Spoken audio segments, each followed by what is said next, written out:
Maybach music. Welcome back to another Everyman Movie Critic, where we bring the love of movies back to you.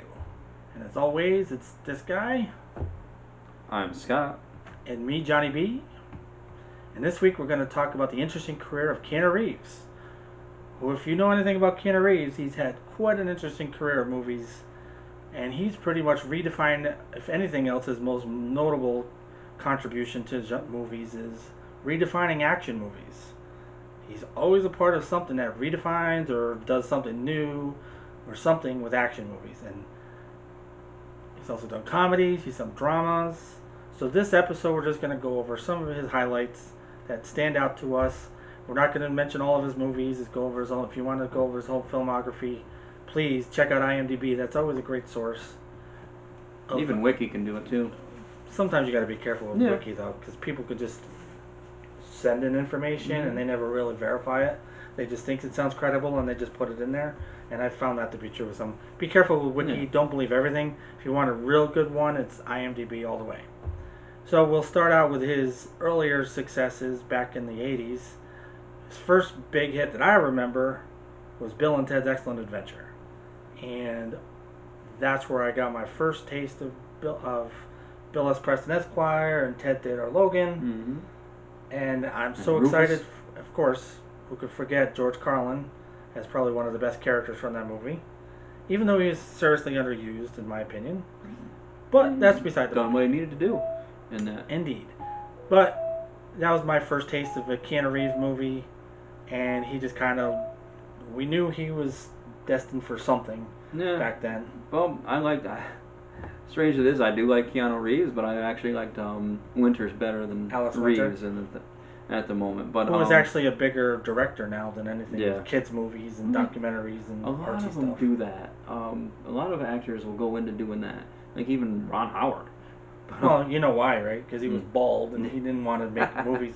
He didn't want to be in front of the camera anymore because he was embarrassed. So he put his hat on and went behind the screen. Yeah. But no, But we digress. The Bill and Ted series, 91. I can't wait for Face the Music. Oh my God. And they finished it with the greatest band in the history of the world. That would be Kiss. And Bring rock and roll to you? God gave rock and roll to you. Yes. Okay, so now we have an interesting time in the early 90s where he did a lot of like drama action, kind of like where in 91 he did Bill and Ted's Bogus Journey, but he also did Point Break. Mm-hmm. But anyway, yeah, so he was in Point Break, one of his better movies by far. Patrick Swayze was awesome. Their remake was god-awful. People did not Yeah, that's what I was remake. wondering about that.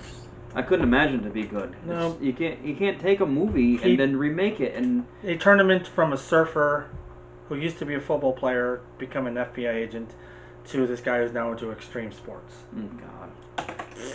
Now, I know it's more fitting for now, but it just didn't fit the Zen thing that Patrick Swayze was going for in that movie, where everything was Zen, and you were becoming one with nature, and you were literally, at the end, he became one with nature. When let him go on that big kahuna ride, you know, that big wave that he got killed in Australia or whatever.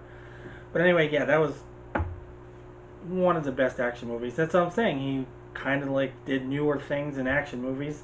That was his bread and butter, and some comedies too. Not so much the dramas, like Dracula. Anytime he had to do an accent. Dracula was a fantastic movie. It was. That's not the point. I'm saying for Keanu Reeves, it's him trying to do that accent, the British accent. They were like, They so should have done what? So he can do a surfer accent. He wasn't doing a surfer accent. No, I'm talking about kind of the surferish Valley Boy from Bill and Ted's. Yeah, so he can do that. Oh, that's what you mean, Bill and Ted's. But Ted's he can't do the actual. If it's from another English country, no. And he did it again with Much Ado About Nothing, where again his part was panned by critics because he was doing such a god awful. They should have took a page from when Kevin Costner did. What is that? Robin Hood, Prince of Thieves, where he tried to do a British accent. They realized they weren't onto anything with that, so they told him to scrap it and just use an American accent, his regular accent. I got a couple things to say so with that. The one thing is that from what I have heard, is that Wait, it's you forgot to harder say it. to. I gotta say. Well, That's your catchphrase. oh, it is. I don't know how many times I've said it though in movies, Well, but anyway, what I was You're saying. gonna have to start. What I was saying is that. I gotta say. No, I'm not saying that right now. Damn it.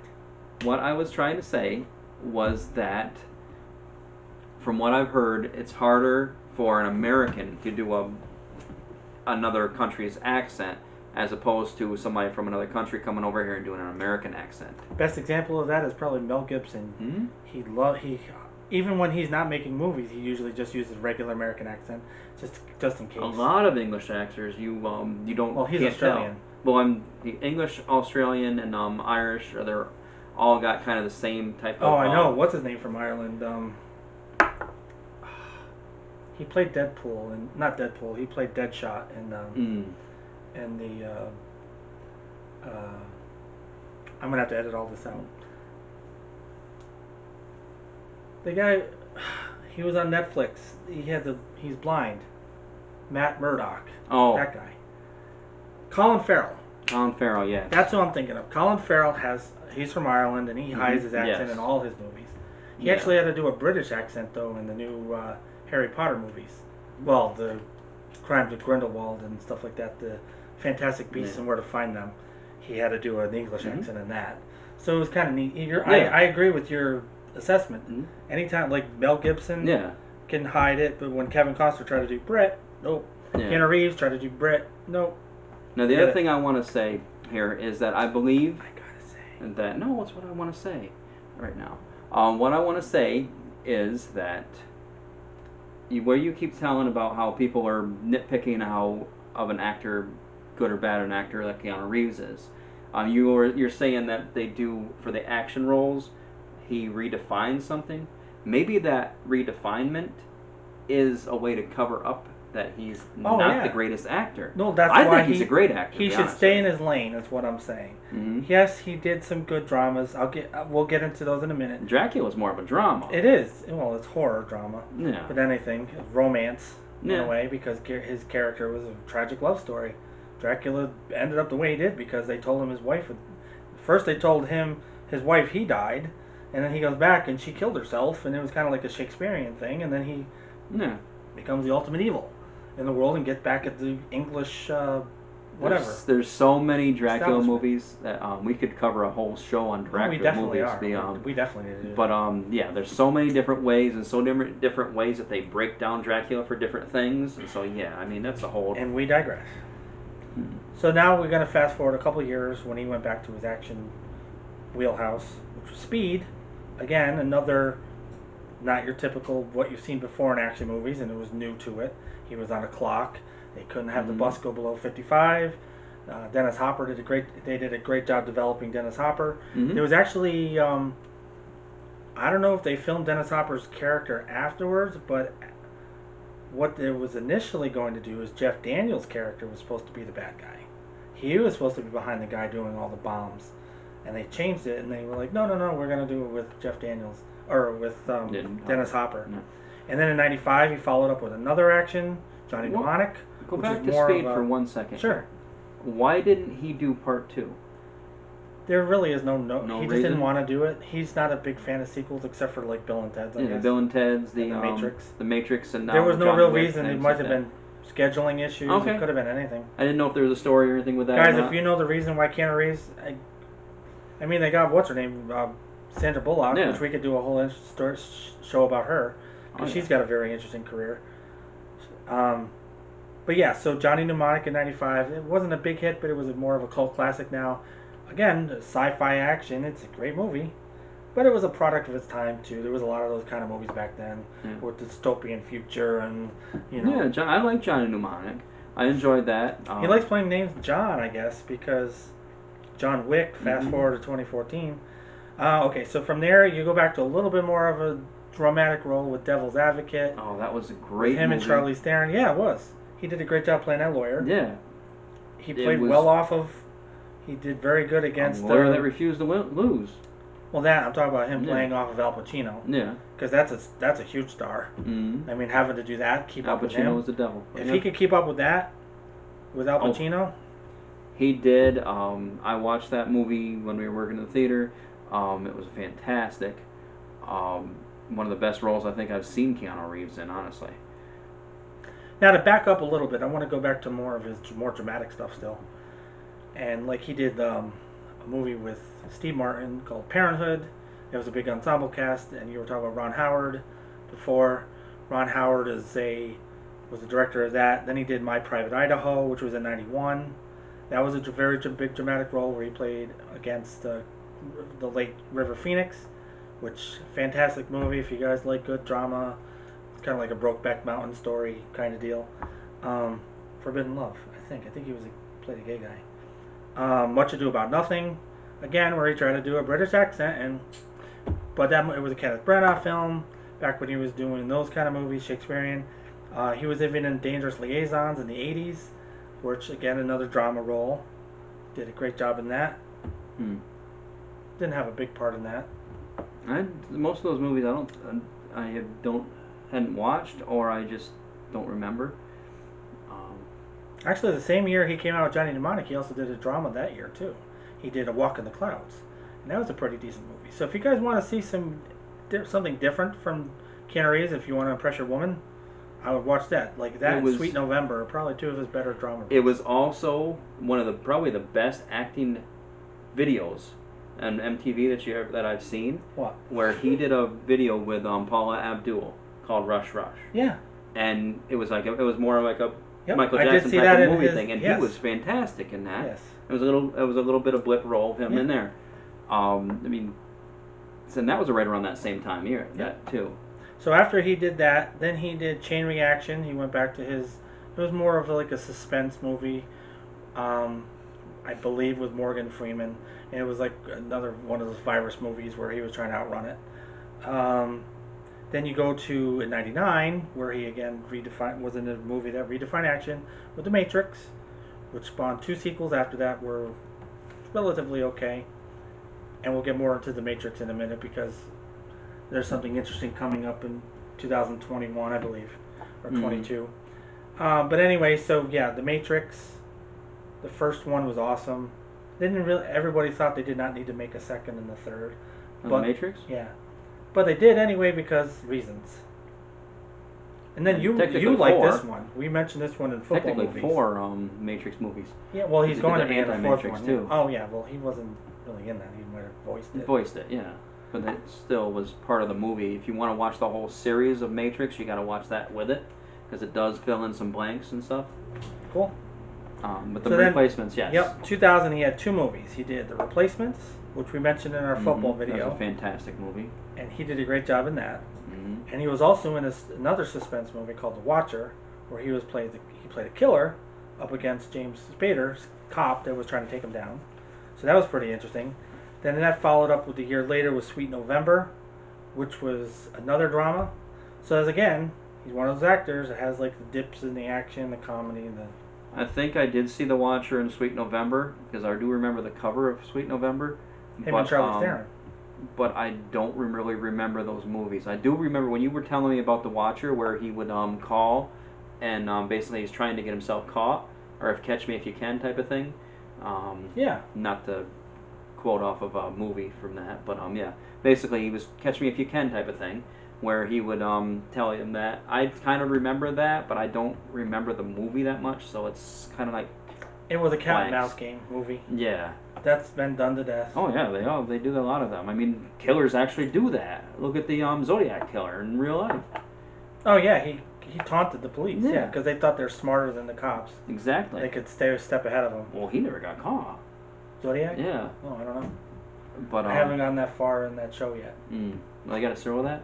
Well, it's that show on Netflix. I can't remember where the FBI coined the term serial killer. I can't think of the name of the show, but okay. That's you digressing.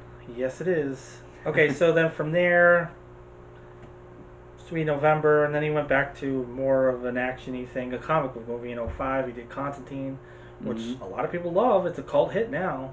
It wasn't a big success back then, but the guy, he did a great job. Yeah, he did a good job. Even the guy who plays the devil was really good in that too. He wasn't as good as the guy from the TV devil, show, doesn't he?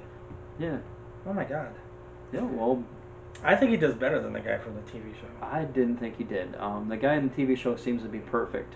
His He'd name- also be. What's his first name? John, right? Yeah, John Constantine. See, that's what I'm saying. Constantine, his name is John.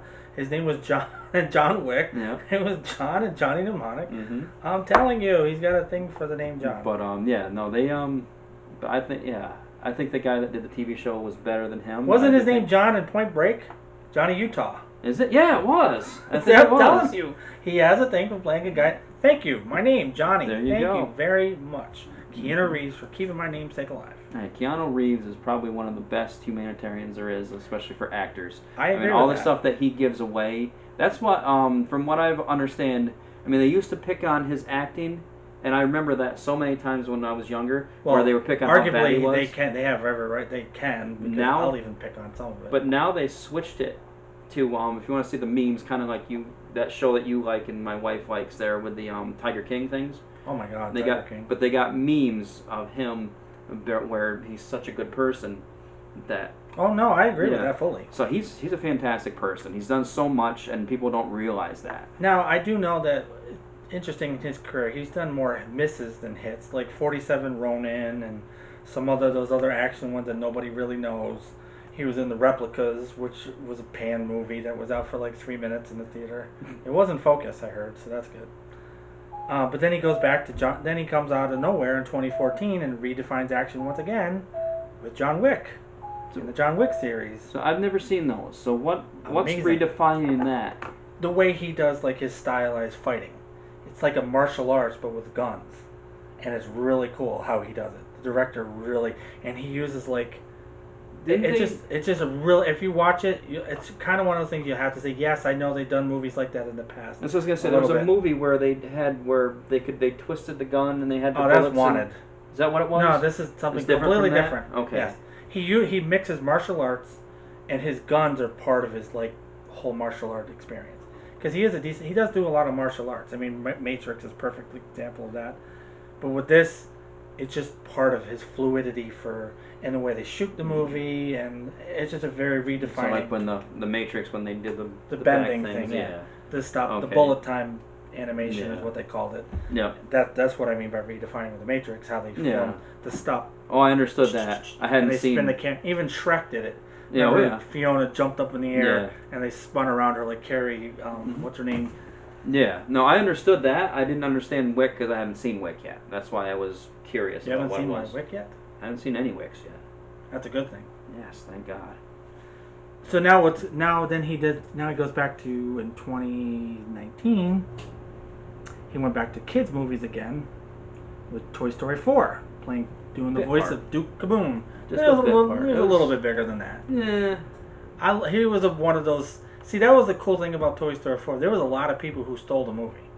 First, you had Key and Peele, who stole the movie. You had Tony Hale, who does the voice of Forky, and he steals the movie. And then when Duke Kaboom comes on, he steals the movie with his "Yes, I Canada," and I love his line. It's just a great.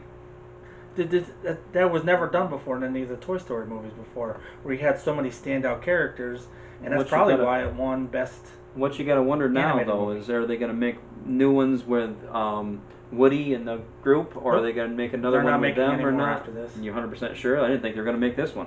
Well, they had to because they had to cash in. But yeah, so going back to John Wick, and here's something interesting about John Wick and Matrix. Matrix 4 and John Wick 4 are both coming out in the same year in 2021. So it's gonna be I've heard that they're going to be coming out around the same time too. I even heard the same weekend, which would be a very interesting. Who makes which each? Do you What? know? What company makes Matrix and makes John Wick? I have no idea. I was just curious if they're trying to do that purposely to see which one can outdo the other one.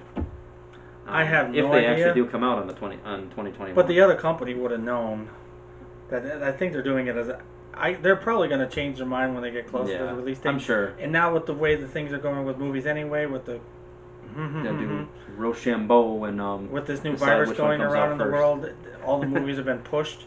So we'll see if they even film it, or when they're going to film them, or they've had a whole production on both. So. You didn't talk about the number 3 one either. There. Oh yeah, his other newest movie coming out in 2021 or 2022. It's supposed to be out this summer, but I think they're going to push it to next summer. Sure. And that's where he's going to do a bit part in the new SpongeBob movie, Sponge on the Run, where he is a sage, and he happens to be Sage. And if you watch the trailer, you'll see what I'm talking about. That's actually a pretty funny joke. Because he is a very zen kind of guy. They made 3 too many movies of SpongeBob, in my opinion. Not even. I never really cared for it as a kid. I didn't care for it now, and okay. But my They daughter still make loves money. them. My daughter loves them. See, that's the thing. We get into this all the time. I don't care about the money. I care about the movie. But they were good movies, though. The kids like it. Yeah, no kids love them. They're not geared to you anyway. You're just an old fart. SpongeBob movie. He's like television that. shows. He's like that bitter old man that tells you to get off his lawn. That's Scott. If he the had a lawn. SpongeBob. I got a lawn. Oh, okay. You yell at your kids to get off of it? No. You yell at the neighbor's I yell kids? at the dog to get off the lawn. Miser. But SpongeBob is actually tailored a lot of adult jokes in it. Or older adult jokes. They do, yeah. Older adults. As opposed to younger adults. Yeah, you know what no, a young adult it's is. geared. Yeah, they've had to do that in animation for a long time anyway. Yeah. To get adults to come see the movie, they have to put some adult humor in there. I'm not just talking about I'm just not talking about the movies. I'm talking about the show itself. Oh, I know what you're talking about. I'm talking about put asses in the seats in the theater. They haven't been doing that in animation for a long time. Long are the days of the old Disney G movies like Aladdin and stuff where they didn't have really grown-up humor in it. They have to nowadays because parents were falling asleep or didn't want to go see it. Now they want to because there are some jokes in there that are geared toward more adults. But anyway, we're going to wrap it up here with Keanu Reeves. If there's any movie that we missed that you want us to maybe talk about in a future video, or if you just want to mention it in the comments below and start a conversation about it, please do so. But he has definitely had an interesting career. If you like what you saw in this video, you want to see more great content, make sure you subscribe, hit the like button. It's not mean thumbs up. I said the like button. No, I know. We're not doing like Siskel and Ebert. Make sure you share our videos on social media. That'll help blow up our channel. We're actually over the 50 mark, so I want to thank you guys, our viewers, for making it possible to get over the 50 subscriber mark. That's a very big milestone for any YouTuber. So I just want to thank you guys. Help us to keep growing like you have. Turn on notifications for new videos, and we'll see you next time.